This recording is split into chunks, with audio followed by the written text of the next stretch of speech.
Hi, everybody. It's Matt from Discover College Soccer. I hope you're enjoying the podcast, whether that's on YouTube or your favorite podcast platform. Don't forget to hit the subscribe button. I also wanted to let you know about the Discover College Soccer Study Table. This is our brand new online portal that is complete with a 14-part online course giving you all of the ins and outs of the college soccer recruiting process. There's also a wealth of resources such as checklists, templates. There's the spreadsheets that have every soccer program in the country, along with their coaches, their contact information, their social media information, some basic stats about the school, and more. Plus, there's an online community where you can ask your questions, share your wins, your losses, any questions that you may have around the college soccer recruiting process. It's all there at the Discover College Soccer study table that you can find at discovercollegesoccer.com/study table, and hopefully we will see you there. Hi, everybody. Welcome to Discover College Soccer. Today, I'm lucky enough to be joined by Coach Becks Young from Lake Erie College in Ohio. Welcome, Coach. Thanks for having me, Matt. So excited to be here and chat all things soccer, all things Lake Erie, and yeah, hopefully I'll have Yeah, some informative things to say. well, no, it'd be great. I was just saying beforehand, I grew up in Ohio. You have a girl on your roster from my hometown, although I've never been up to Lake Erie College. Definitely spent a few weekends on the lake itself. So interested to hear more about it. But of course, as we were talking coming on, you're going to be down in my neck of the woods this weekend for ECNL Spring at Premier. So this being the hotbed of college showcase season, kind of, where are you in terms of your recruiting classes? What's your normal calendar? Although I know this is only, I guess, your really full first year recruiting class. Are you is all your 24s are done and you're looking at 25s, 26s? What's that calendar look like for you right now? Yeah, so obviously it's been just over a year, actually a year and a week. So for me, it was maybe a little slower on this 2024 class in terms of I took this year to see what we have and to see what holes needed patched. Obviously, within reason, right? We know if good players are coming up, we're not saying okay, well we're gonna wait until October to decide if we like you or not. But in terms of that piece, we're still refining that class and we're really excited about it. It's kind of a mix of a couple of transfer players with true freshmen and again just adding quality where we need it and every person coming in adds some value to what we're trying to do. But also in conjunction with refining the 24 class and finalizing that, we were active with our 2025 class. So for me right now, 2026 is, we see you, but we'll see you more in June and beyond. So for us in our calendar, that's where we're at right now, finalizing that 24 and really getting into the nitty gritty of the 2025s. Okay, all right. Well, like I say, you're coming down here to Lakewood Ranch for ECNL Spring Florida event. Like, what other kind of tournaments are on your list that you like to get to each year? So for us and as a staff in year one, we want to be at as many things as possible. Obviously in Ohio, there's so many good soccer players within that state. You've got Cincinnati area, Columbus area, Toledo area, Cleveland area, which obviously we're closer to Cleveland, but it's kind of been a priority of mine to make sure the best kids in Ohio want to come to Lake Erie. So that's been a fun piece. So we're at everything we can be at.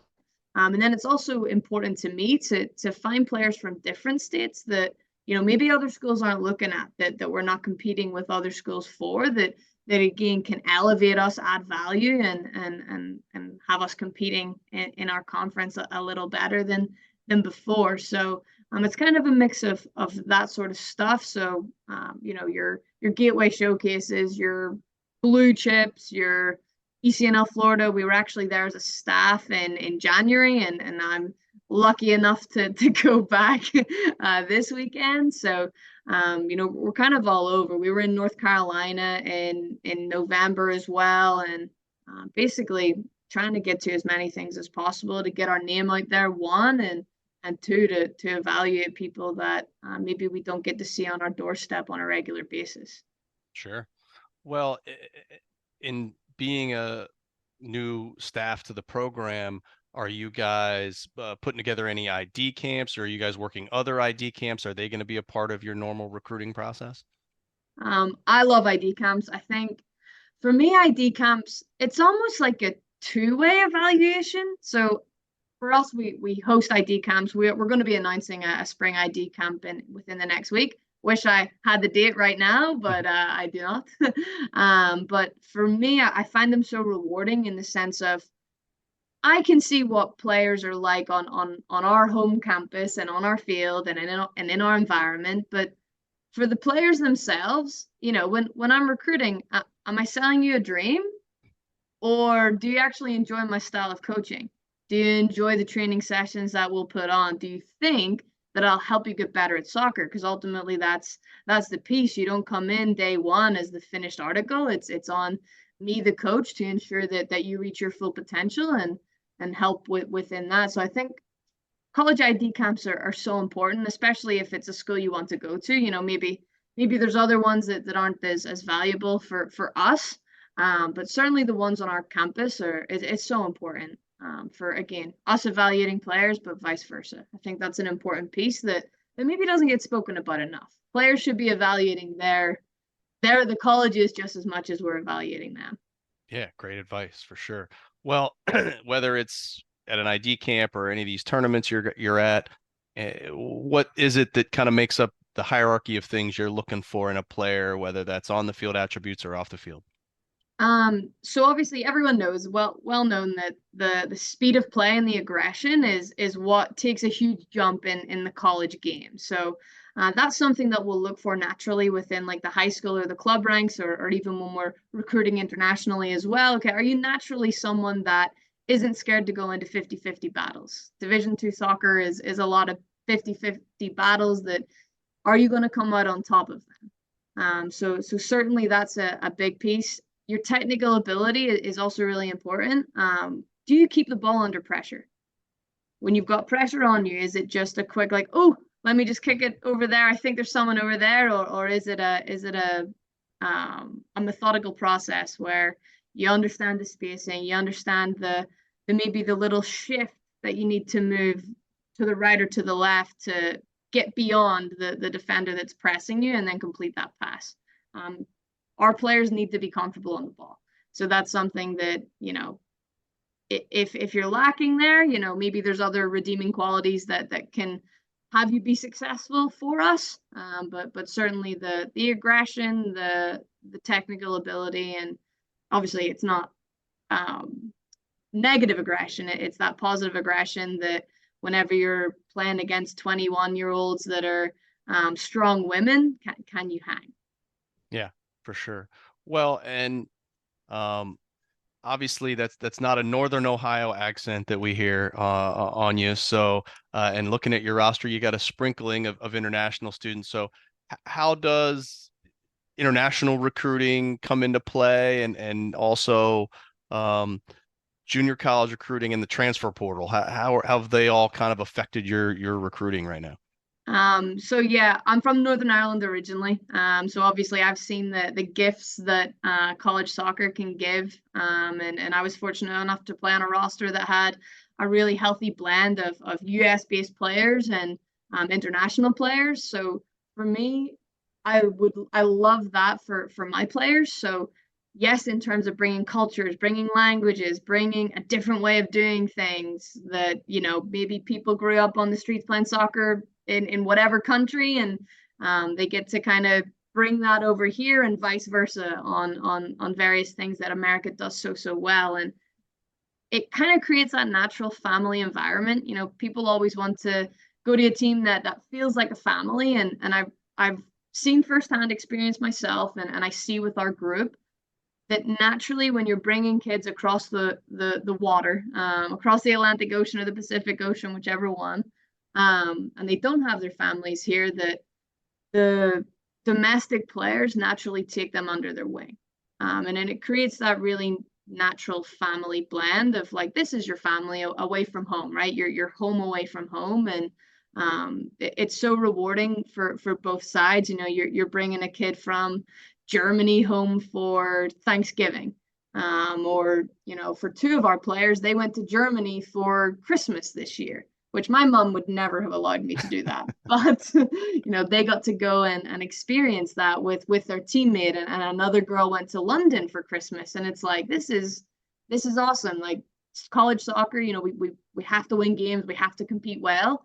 But there's so many amazing things that come from that. You've got vacation homes all over the world. And for us, currently on our roster, we have Germany, we have Sweden, we have Canada, but we have New Zealand, and we had a girl from England as well. So those bonds that exist and last for a lifetime. And if you find yourself in one of those countries, you've got a home and you've got a family that'll show you the kindness that you showed them whenever they were over here.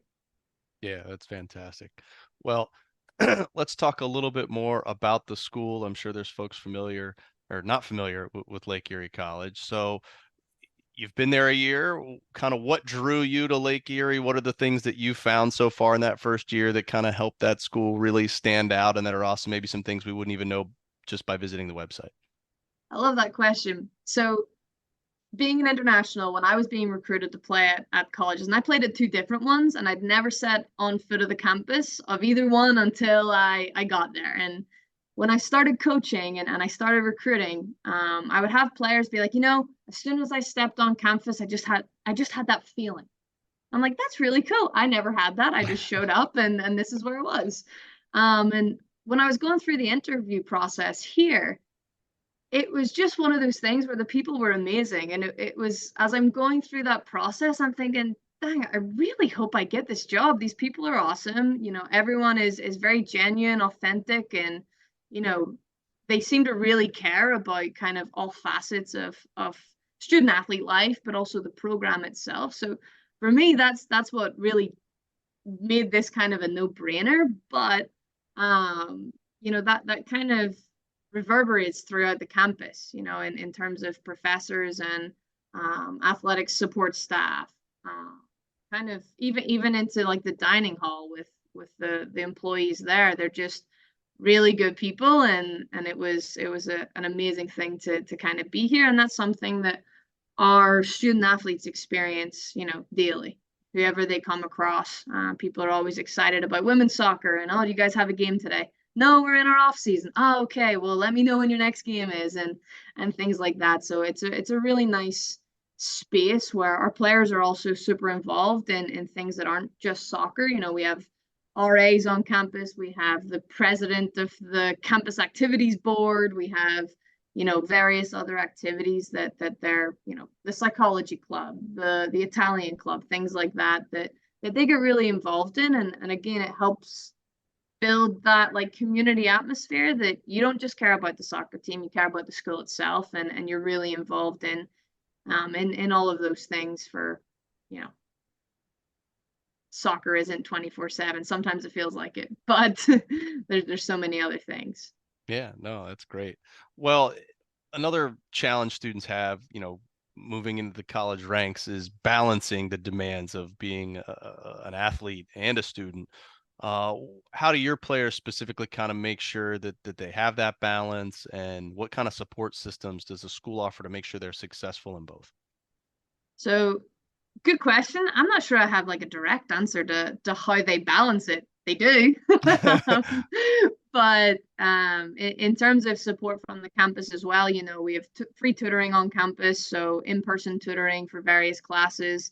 If it's kind of a niche class that's really tough, like organic chemistry seems to kick people's butts quite a bit, there's online tutoring, obviously office hours from professors. They're always willing, eager to meet with students to help them, achieve the desired grade that they want, or at least, if things are a little dicey, it's certainly a passing grade.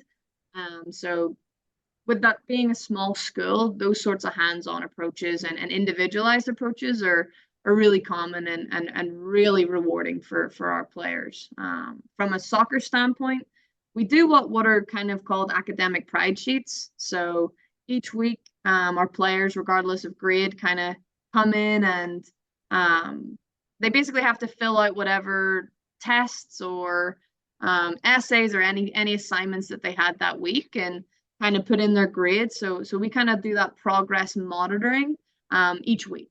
Obviously, we also do study tables for our freshmen because that's typically the most difficult piece. Going in from that high school spring senior year into the fall where soccer's brand new. There's so many new people and classes are tougher.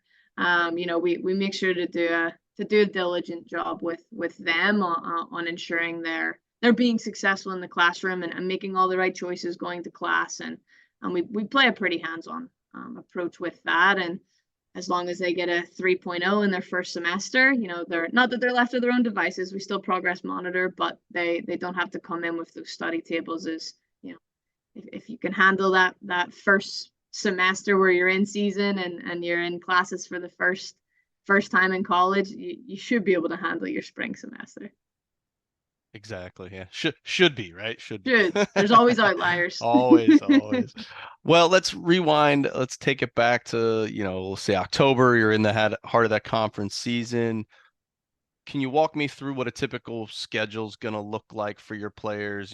When are classes, meals, practices? What's the game cadence look like? What are they in for? So last season will look a little different to this season. Last year we didn't have our own home field on campus. So our training times were typically later in the evening, 5 to 7, 7 to 9 at night. Not the best, doable. A lot of schools do it obviously as well, but we just got it announced that we're getting a home turf field on campus for the fall. So that'll be nice. We'll hopefully train any hours between kind of noon and 4 and have that good kind of day or the evening to study and fuel and reflect and all of those things rather than kind of waiting all day to go and train and then finishing assignments at night. But typically in October, if it was a 1 game week, say our game was on the weekend, we'd train that Monday through Friday. We'd lift twice a week. Those training sessions obviously would typically be in the evening. If the opponent was a team that played on grass, which is somewhat common in our conference, we'd be able to train a little bit earlier on a grass field that's on campus. But apart from that, it would be training once a day, lifting twice a week, so that Monday, Wednesday. And then if it's an away game, obviously it's either leaving on that Saturday morning for an afternoon kickoff, or if it's an overnight game, leaving on that Friday, trying to make sure players can be in class as much as possible that day. And then getting on the road and checking into the hotel, getting a team meal and going over some pregame stuff. Okay. We'll add in, we didn't do it as regularly as we probably should have with kind of video analysis and kind of more of an in-depth scouting report of teams. And that's something that this spring we're implementing more regularly. And in the fall, that'll be a big piece, especially the fact we don't need to travel to an off-site field. It'll give us a lot more room with that. We have a really nice locker room that we're able to do presentations in and things like that. So we're excited to utilize that space. But other weeks, we have 2 games a week, whether that's a Wednesday, Saturday, or a Thursday, Saturday. Obviously, those training sessions look a lot heavier on the Monday than they do on the Thursday, where we're kind of match day +1 is always that recovery-based piece. Okay. Well, let's shift gears, talk a little bit more, about the team. We talked recruiting, but is there a roster size that you're trying to hit that you kind of find is ideal? So for me, 35 max is our number. If we're gonna say that it's a number, this fall we had 32. So 35 is the max that we go. We have 35 lockers in our locker room, so that's nice. I don't have to carry a bloated roster, which is lovely. A big piece of me as a coach is I really value the relationship pieces that I build with players, and that's like the people you work with every day. It's fun to watch them grow. It's fun to be part of their lives, all of that. And I feel if I carry more than 35, that sort of piece or that sort of spiel, if you want to call it a spiel, it starts to become less authentic. Because how can I be super close and have these great relationships with 40 odd people? It's impossible. There's not enough hours in the day. I don't know if I'd have any time for my husband or my dog if if that was the case. So I'm very lucky in that capacity that I'm able to build authentic relationships and push kind of that lower end of a roster, especially for Division 2 now. It's there's a lot of numbers out there. For sure. Well, besides roster, the number of players, there's a number of staff. So talk to me about your staff. How many do you have? What roles do they play? What other support staff are in the athletic department that maybe help out with the team? So we have myself as the head coach. We have a full-time assistant. She joined us in August, so it's been great. Kind of the staff itself all was kind of new at around the same time or a little bit sporadically new. And then we have a graduate assistant. He actually leaves us in May. He's graduating, so we're looking to fill that role as well. But in terms of like exact roles, I handle most of the on-field training. That's something where it's important that my voice at this time in my career as a first year coach, that it's implementing my style, my way of doing things, not my way or the highway, obviously, but kind of creating that consistency in a turbulent time of a coaching turnover. And then obviously giving those opportunities to the assistants, Mel and Scott, to grow themselves as well in that capacity. So they chip in with those sessions. Mel's primarily our goalkeeper coach, so we have her dedicated with the goalkeepers each session, and then Scott and I primarily take the field players each session. We do have strength and conditioning staff as well, but what we find, so we utilize Stat Sports, kind of the GPS trackers. What we find is that, and maybe it's on me, the communication piece, but it was easier to kind of have us take care of the strength and conditioning pieces in conjunction with the field stuff, because we knew how hard we were working the players each day. So we knew if, say, on Monday it was a really heavy session on the field, okay, can we taper off lift a little bit today? And instead of kind of going through the middleman, we cut that person out. And with the strength and conditioning piece, our graduate assistant Scott, he's really passionate about those things, and the players really love that aspect of him leading that. So we're lucky to kind of have those sorts of roles kind of clearly defined. And obviously with pre-game scouting and match reports and things like that, we all kind of chip in kind of game to game on those sorts of things. And recruitment, it's on all of us. Obviously myself being the most active, I guess, but obviously the three of us getting on the road, going to games, whether it's club, whether it's tournaments, whether it's high school games, just being as active as we can as a collective. Okay. Well, how would you describe your style of coaching and kind of the style of play that you're hoping to play there? So I like to say, it sounds maybe corny, but like good vibes lead to good performance.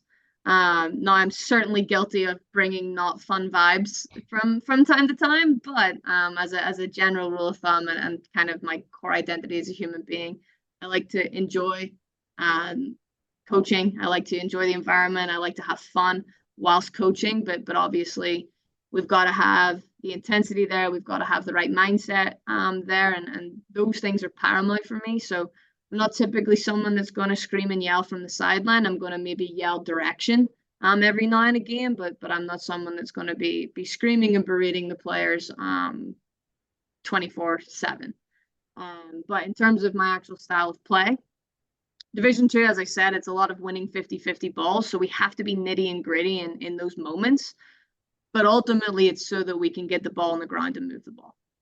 So possession with a purpose is a very vague term, but our defenders have to be comfortable with the ball at our feet. So if we've hit or we've won a ball in the middle, and we've got it on the ground, our center back's dropping off to receive, so we can circulate the ball through the back to then build an attack. We have a lot of players that are technically gifted, and if we were a long ball kick and run team, which can be effective, by the way, it wouldn't be playing to their strengths.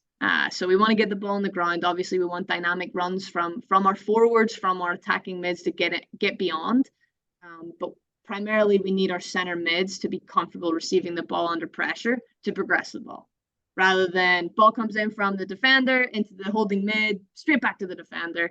Can you get yourself in a position where you're able to progress the ball to a wide forward or a fullback that's pushed up? And we certainly want the more people in the offensive third and the more people joining attacks, the more likely we are to be successful in those moments. Or if it breaks down, be high enough up the pitch to regain possession. And you know we're not going to be consistently building from our 18-yard box, but we want the ball on the ground, and we want to move the ball. And again, players have to be confident to do that and receive the ball under pressure. All right. Well, Coach, you've been super generous with your time, giving us a lot to look at about Lake Erie. I'm going to leave you with one last question, and that is, if you had just one piece of advice or something you feel all families, parents, players going through the college recruiting process should know, what do you think that should be? Be authentic, be yourself.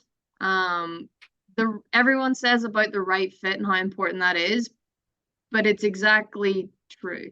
You don't want to put on a face of being someone that you're not and ending up at a spot that isn't really right for you. I think that's huge. I also think when you're doing campus visits, try and spend some time with players on our visits. We always have time for the individual to go and eat lunch with the players by themselves, and we'll then eat lunch with the parents or whoever's on campus with them. And it's so important to ask those players what it's really like, because they're not going to lie, they're not going to sugarcoat anything. You know, if they hate it, they'll tell you. If they love it, they'll tell you. They'll be real with you. And I think it's important to ask those questions, and even of the head coach, like, hey, would I be able to have lunch with the players? Would I be able to meet the players on my visit? Because those are the people you're ultimately going to be spending 4 years with. Yeah, you sign up to a head coach, but the people that are going to be in and around your life on a daily basis, more consistently in the dorms, and kind of who you're going to battle with on the field, they're going to be the most important people. Are they people you can vibe with, or get the best out of you, and vice versa? Yep, couldn't agree more. Well, Coach, really appreciate it. Good luck in all of your recruiting travels and getting down here safe for the weekend. Hopefully I'll see you out at the fields. Yeah, cheers, Matt. Appreciate it. Thanks so much. Thank you. The Discover College Soccer podcast is sponsored by VIO. VIO is the #1 AI camera solution helping players capture college recruitment videos. Check out their new starter and family options by clicking on the link in the description or visit Discover College Soccer to learn more.